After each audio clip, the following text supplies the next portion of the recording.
Pay my wages! Pay my wages!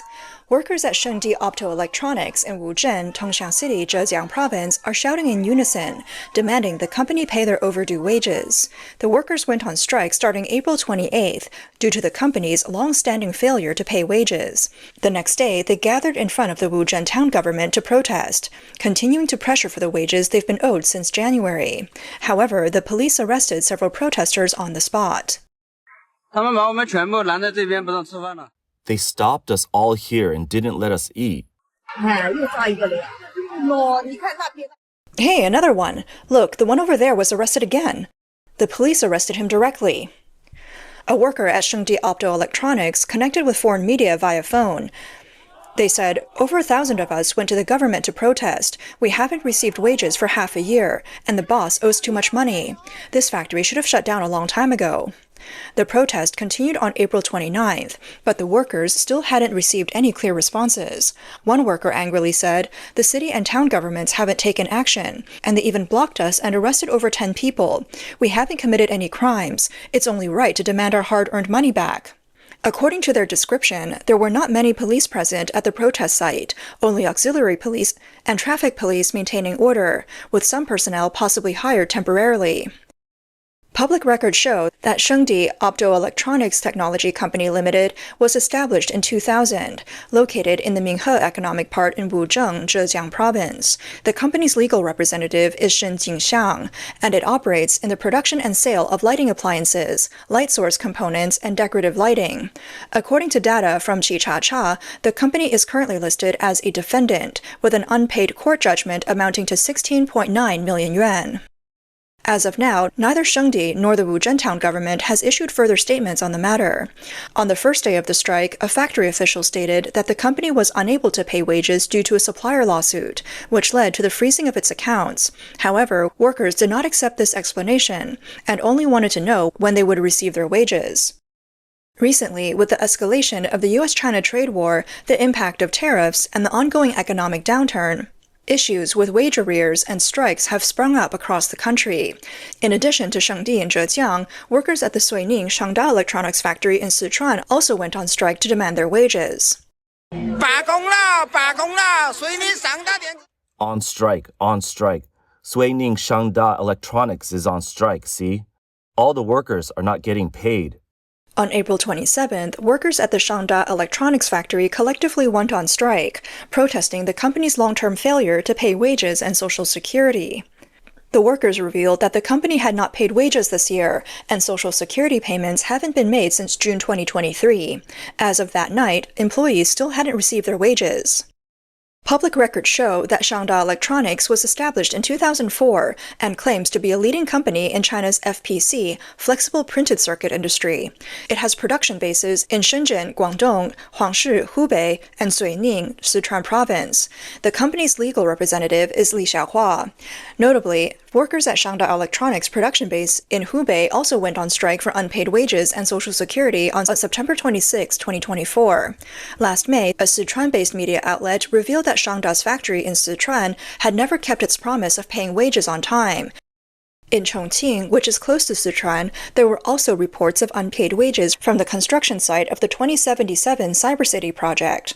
From April 26th to 27th, workers at the construction site gathered to demand payment, with several workers going to the local police station for 2 consecutive days to seek their wages. Here they come again, asking for money. It's been going on for dozens of days now, and we're at the police station to ask for money. These migrant workers are here to get their wages.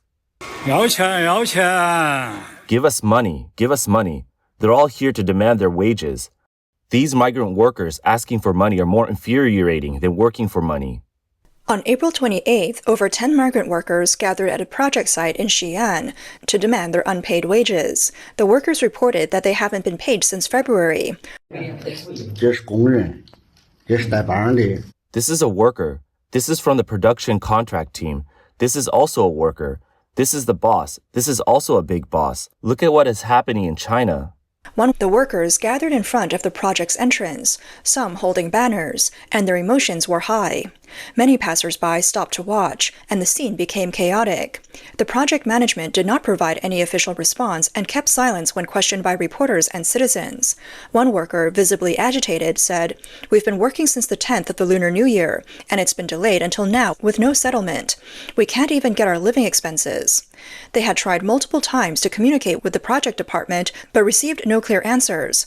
Left with no other option, the workers gathered to raise awareness and seek attention from relevant authorities. Also in Shanxi, on the morning of April 30th, several migrant workers climbed to the top of a building at a construction site to demand their wages. 大家都看，都快来。 Look, everyone's coming. Look how bad it's gotten. According to them, they had gone to the Xi'an municipal government a few days prior to ask for help in recovering their wages, but they were unsuccessful. Desperate, they climbed to the rooftop to demand their wages. One woman fainted and was later sent to a hospital for treatment. On April 25th, in Liao, Inner Mongolia, several construction workers gathered on the rooftop to protest unpaid wages. There have been numerous reports online from netizens complaining about unpaid wages. One netizen shared, "China Railway 25th Bureau's 6th Division owes me over 70,000 yuan for work done at the Jingxi train station from 2012 to now. I'm owed 20,000 yuan by a company. Over 20 workers are still waiting for their wages. We worked at the Chongqing Fuli City 3 years ago, and we still haven't been paid. Zhongwu Company owes us over 100,000 yuan. I've been waiting for 23,000 yuan from Beirong and Jiangsu for 3 years." Netizens from Shanxi, Sichuan, and Inner Mongolia also shared their experiences. "I worked at a mechanical and electrical engineering company in Tangshan, and they owed me last year's wages. They owe us 60,000 yuan for 3 people." Other workers from places like Yulin in Shanxi, Guangdong, Chongqing, and Xinjiang also reported wage arrears. "Zhongjian 8th Bureau in Yulin owes me wages from last December to April this year." Another said, "They owe me wages from 7 to 8 years ago. We worked at a construction site in Yunnan, and they still owe me over 40,000 yuan." Another shared, "Weihai Huagao Construction Installation Engineering Company owes me 49,300 yuan." In response to the situation, the leader of the 1989 student movement, Ji Feng, told Radio Free Asia that he recently returned to Beijing from his hometown in Guizhou. On the way, he spoke with many business owners who expressed their frustration. They said that business is tough, almost impossible to make money, and they're running out of funds. Some business owners even said they'd rather go to jail because they feel powerless. When wage arrears occur, workers often go to government departments to protest. As soon as there's a protest, businesses must find a way to borrow money to pay the workers. For instance, if wages are overdue for 3 months, they have to be paid monthly even if the company needs to borrow money. If the payment isn't made on time, the government may arrest people. Ji Feng further pointed out that the employment situation has been grim for a long time, and it didn't just worsen after the China-US trade war. In fact, it started deteriorating around the end of the pandemic. When the pandemic ended, the government was optimistic about a possible recovery, but instead, businesses didn't get the rebound they expected. What came instead were retaliatory tariffs. Wu Shezhi, the director of the China Issues Research Center and an advisory committee member of a Taiwan think tank, said that while China's economy has continued to grow since the pandemic, the growth rate has significantly slowed, consumption is weak, and the job market is worsening. Currently, global distrust of China is rising. The high tariffs promoted by President Trump have made China's economic situation even worse. There's been a massive outflow of capital, and foreign investment has also slowed down, resulting in a shortage of job opportunities. Moreover, China's manufacturing sector is facing overcapacity, and businesses are struggling to operate, making it difficult to pay wages. Some businesses are even laying off workers to cope. Bloomberg cites a Goldman Sachs report saying that the high tariffs imposed by the U.S. on Chinese imports may cut off the access of Chinese products to the U.S. market, potentially affecting up to 20 million jobs, or about 3% of China's workforce. Wu Shezhi emphasized that if the U.S.-China trade war continues to escalate, the situation will be difficult to resolve. Goldman Sachs predicts that up to 20 million people could be laid off. This is in addition to the 12 million university graduates entering the job market in June. With both the layoff pressures and the increase in job seekers, the unemployment issue will become even more severe. According to estimates from economists at Nomura, in 2024, the U.S. accounted for 14.7% of China's total export value. Including re-export trade through Hong Kong, this figure rises to 15.2%. If the redirected trade flows are included, the proportion reaches 20.6%. Considering that about 16.3% of export products are not affected by tariffs, the tariffs will directly impact China's GDP by 2.2%. They also warned that the real economic impact could be even greater because the shock will ripple into other areas, especially the service industries that support exports. Scott Kennedy, a China expert at the Center for Strategic and International Studies, believes that for Trump, this trade war is a way to show power, but for the Chinese government, it's a life and death issue. A furniture exporter whose revenue comes 60% from the U.S. market said, "There's no way out through compromise. It's a dead end." As China's economy continues to decline, CCP General Secretary Xi Jinping is facing growing doubt and discontent within China. Yet he views the trade war as an opportunity to turn things around by creating an external enemy to rally internal support. On April 25th, the Chinese Communist Party held a meeting chaired by Xi Jinping. The meeting emphasized the need to respond to increased external shock impacts and the uncertainty caused by dramatic changes to the external environment, and set the goal of stabilizing employment, businesses, markets, and expectations.